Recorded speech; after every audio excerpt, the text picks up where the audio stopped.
Sittin addaanee bullukoon kuni hindaaruu fanabdadhe maalla yaaddessa ayyandoon suni odaa karra koodura eenyutu dhufeetti dhibaafata hortee ganamaa male eenyutu cabbiisitti caamsata oda kuni abbaa qabdi beekacha odaan kuni milkiin kuni jibuun kuni duudhaan kuni si jaalatti hayyuun asaasa dhugaa jallattee sororsa gumee fi gumaani baasa harka dhiige qulqulleessa odaan mallattoo biyyaati ibsituu oromummaati jirma tokko damee sagaleeti kanaanistuu ilmaan oromooti.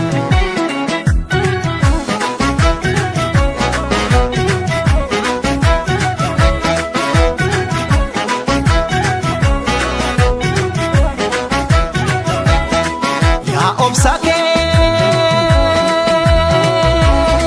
ittuma difta walalaan qottoon si mura yaa tolake oda jarra tokko buu godaantu si jaala bula bare odaan keenyaaso kunuu gomboo beela miisaaf gaddiisa ta'a ilma namaa mukti rabbiillee jabbii roobu deessata yoo yandoon si tume yoo hammaate bubbee yoo si nyaara gandi yoo hammaate aduun maaf si nyaarti ormi qee abbaa keerratti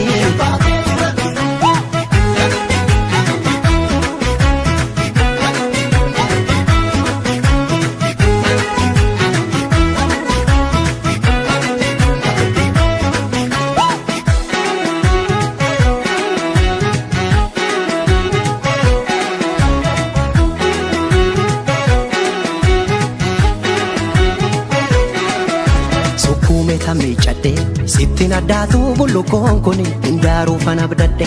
maalla yaaddessa ayyandoon suni odaa karra koodura eenyutu dhufeetti dhibaafata hortee ganamaa male eenyutu cabbiisitti caamsata oda kuni abbaa qabdi beekacha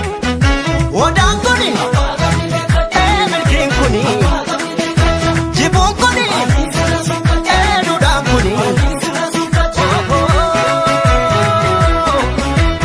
jaalatti hayyuun asaasa dhugaa jallattee sororsa gumee fi gumaani baasa harka dhiige qulqulleessa odaan mallattoo biyyaati ibsituu oromummaati jirma tokko damee sagaleeti kanaanistuu ilmaan oromooti.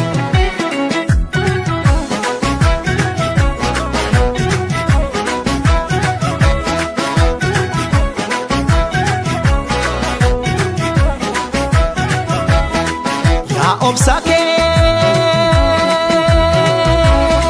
ittuma difta walalaan qottoon si mura yaa tolake oda jarra tokko buu godaantu si jaala bula bare odaan keenyaaso kunuu gomboo beela miisaaf gaddiisa ta'a ilma namaa mukti rabbiillee jabbii roobu deessata